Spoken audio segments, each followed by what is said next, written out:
ಮಾಡೋಕ್ಕೆ ಆಗಲ್ಲ ಅಂತಕ್ಕಂಥ ಮಾತನ್ನು ದಯವಿಟ್ಟು ಸರ್ಕಾರ ಕೈ ಬಿಡಬೇಕು. ಇವತ್ತು ಆಂಧ್ರ, ತೆಲಂಗಾಣ, ಕರ್ನಾಟಕ ಸರ್ಕಾರಗಳು ಒಮ್ಮತವಾಗಿ ಇವತ್ತು ನಿಂತ್ಕೊಂಡ್ರಿಗಿನ ತುಂಗಭದ್ರಾ ಜಲಾಶಯದ ಹೂಳು ತೆಗೆಯೋಕ್ಕಾಗಿ ಒಂದು 10 ವರ್ಷ ಲಿಮಿಟೇಷನ್ ಇಟ್ಕೊಂಡ್ಬಿಡ್ರಿ. ಇವತ್ತು ಹಣಕಾಸಿನ ನಮಗೆ ತೊಂದರೆ ಇಲ್ಲ. 22,000 ಕೋಟಿ ಇವತ್ತಿನ ಮೈನಿಂಗ್ ಫಂಡ್ ಕೊಳ್ತಾ ಐತೆ. ಆ ಮೈನಿಂಗ್ ಫಂಡ್ಲಿಂದನೇ ನಮಗೆ ಹೂಳು ಬಂದಿರೋದು.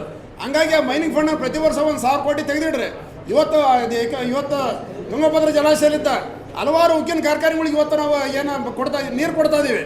ಅವರೆಲ್ಲರೂ ಕೂಡ ನಮ್ಮ ಸಾರ್ ಹೇಳಿದಂಗೆ ಮಾರ್ಚ್, ಏಪ್ರಿಲ್, ಮೇ ಪ್ರತಿ ವರ್ಷ 3 ತಿಂಗಳು ಅವರೆಲ್ಲ ಎಕ್ವಿಪ್ಮೆಂಟ್ಸ್ ಬಿಡ್ರಿ ಅಂತ ಕೇಳಿದ್ರೆ ಅವ್ರು ಏನು ಹೇಳ್ತಿದ್ದಾರೆ, ಸರ್ಕಾರದ ಆದೇಶ ಆದ್ರೆ ನಾವೆಲ್ಲ ಎಕ್ವಿಪ್ಮೆಂಟ್ಸ್ ಬಿಡ್ತು ಅಂತಂದಾರೆ. ಹಂಗಾಗಿ ಕಾರ್ಖಾನೆಗಳಿಂದ ಪ್ರತಿಯೊಂದು ಎಕ್ವಿಪ್ಮೆಂಟ್ಸ್ ಅಲ್ಲಿ ಬಿಟ್ಬಿಟ್ರೆ ಪ್ರತಿ ವರ್ಷ 3 ತಿಂಗಳು ಹೂಳು ತೆಗಿಯೋಕ್ಕೆ ಅಂತ ಬಂದರೆ ಕಂಪಲ್ಸರಿ ಒಂದು 10 ವರ್ಷ ಹೂಳೇ ಇರೋಕ್ಕಲ್ಲ. ಈ ಹೂಳು ತೆಗಿತಕ್ಕಂಥ ಪ್ರಯತ್ನಕ್ಕೂ ನಾವು ಸರ್ಕಾರ ಕೈ ಹಾಕ್ರಿ. ಇವತ್ತು ಸಮಾನಾಂತರ ಜಲಾಶಯಕ್ಕೆ ನಾವು ಕೈ ಹಾಕ್ರಿ. ಅದ್ರ ಜೊತೆಗೆ ನಾವು ಇವಾಗ ನಮ್ಮ ವೀರಭದ್ರಗೌಡರು ಸಾರ್ ಹೇಳ್ದಂಗೆ ಬರೇ ಬಾಯಲ್ಲಿ ಹೇಳಿಕೆ ಅಂತ ಕುಂತಾರೆ 26 ವರ್ಷದಿಂದ. ದಯವಿಟ್ಟು ಇದನ್ನು ನಮ್ಮ ಸರ್ಕಾರ ಕೂಡ ಕೈಬಿಟ್ಟು ಆಂಧ್ರ, ತೆಲಂಗಾಣ, ಕರ್ನಾಟಕ 3 ಸರ್ಕಾರಗಳ ಜೊತೆ ಮಾತಾಡ್ತಕ್ಕಂಥ ಪ್ರಯತ್ನ ಮಾಡಿರಿ. ಇವತ್ತು ನಾವು ರೈತ ಸಂಘಲಿದ್ದ ಇವತ್ತು ಜೋಗಳಾಂಬ ಗದ್ವಾಲ್ ಅಂತಂದೇಳಿ ನಾವು ತೆಲಂಗಾಣ ಜಿಲ್ಲೆದಲ್ಲಿ ಐತೆ. ಅದರಲ್ಲಿ ನಮ್ಮ ರಾಜೋಲಿ ಬಂಡ ನೀರು ಹೋಗ್ತಾವೆ. ಅದರಲ್ಲಿ ಇವತ್ತು ಬ್ಲಾಕ್ ಕಾಂಗ್ರೆಸ್ ಪ್ರೆಸಿಡೆಂಟ್ ರಾಮನಗೌಡರು ಅಂತಂದೇಳಿ ಅವರೊಂದಿಗೆ ಮೊನ್ನೆ ರಾಯಚೂರಲ್ಲಿ ಮಾತಾಡಿದ್ದೀವಿ. ಅವರು ಈ ಸಂದರ್ಭ ಬಂದಾಗ ನಾವು ಗದ್ವಾಲ್ ಸ್ಟೇಟ್ ಮಿನಿಸ್ಟರ್ನ ಇವ್ರನ್ನ ಕರ್ಕೊಂಬರ್ತೀವಿ CM ತಕ್ಕಂತಂದೇಳಿ ನಮ್ಗೆ ಭರವಸೆ ಕೊಟ್ಟಾರೆ. ಅದೇ ರೀತಿಯಾಗಿ ಇವತ್ತು ಕೃಷ್ಣಪ್ಪ ನಾಯಕ್ ಅಂತಂದೇಳಿ ಒಳಗುಂದ ಸಂಪಿಗೆ ರಾಮರೆಡ್ಡಿಯವರು ಇವತ್ತು ಆಂಧ್ರ ಪ್ರದೇಶದ ಏನೇ ವಿಷಯ ಇದ್ರೆ ಅದು ಕೇಳ್ರಿ ಅಂತ ಹೇಳ್ಯಾರ. ಅದ್ರ ಜೊತೆಗೆ ನಮ್ಮ ಈ ಸಿಂಧೂರ ಮನೆ ನಾರಾ ಲೋಕೇಶ್ ಸರ್ ಬಂದಾಗ ಅವ್ರನ್ನ ಕೇಳಿವಿ. ಕುಮಾರಸ್ವಾಮಿ ಹೇಳ್ಯಾರ ಇಲ್ಲ ಇವ್ರನ್ನ ನಿಮ್ಮ ತಂದೆ ಭೇಟಿ ಮಾಡಿಸ್ರಂತ ಅವ್ರು ಕೂಡ ನಮಗೆ ತಿಳಿಸಿದ್ದಾರೆ. ಹಂಗಾಗಿ ಆಂಧ್ರ, ತೆಲಂಗಾಣ, ಕರ್ನಾಟಕ ನಾವೆಲ್ಲರೂ ಕೂಡ ಇವತ್ತೇನೋ ಉಪಮುಖ್ಯಮಂತ್ರಿಗಳು ಈ ತಿಂಗಳಾಗ ಇವತ್ತೇನು ಮೀಟಿಂಗ್ ಕರೆದ್ರೆ ಆ ಮೀಟಿಂಗ್ನಲ್ಲಿ ಗೌಡ್ರು ಹೇಳ್ದಂಗೆ ನಿಮ್ಮೆಲ್ಲರ ಸಲಹೆನ ಸರ್ ದಯವಿಟ್ಟು ಇದಕ್ಕೆ ಆದೇಶ ಮಾಡಿರಿ, ಸರ್ಕಾರ ಮಾಡಿರಿ.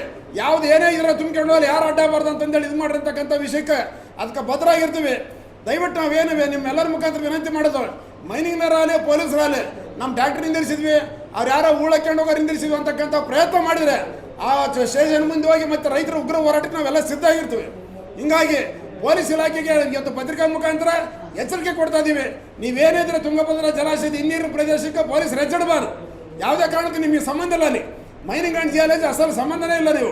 ನೀವು ನಿಮ್ಮ ಅಕ್ರಮಗಳು ನೀವು ಬಗೆಹರಿಸಿಟ್ರೆ ನಮ್ಮ ಒಂದು ನ್ಯಾಯಯುತವಾದ ಕೆಲಸಕ್ಕೆ ನೀವು ಬರಲೇಬಾರ್ದು ಅಂತಕ್ಕಂಥ ವಿನಂತಿ ಮಾಡ್ತಾ ಇವತ್ತಿನ ಜಲಾಶಯದ ವಿಷಯಕ್ಕೆ ನೀವತ್ತು 17-13ರಿಂದ ಹೆಂಗೆ ಸಪೋರ್ಟ್ ಮಾಡ್ಕೊಂಡು ಬರ್ತದೆ.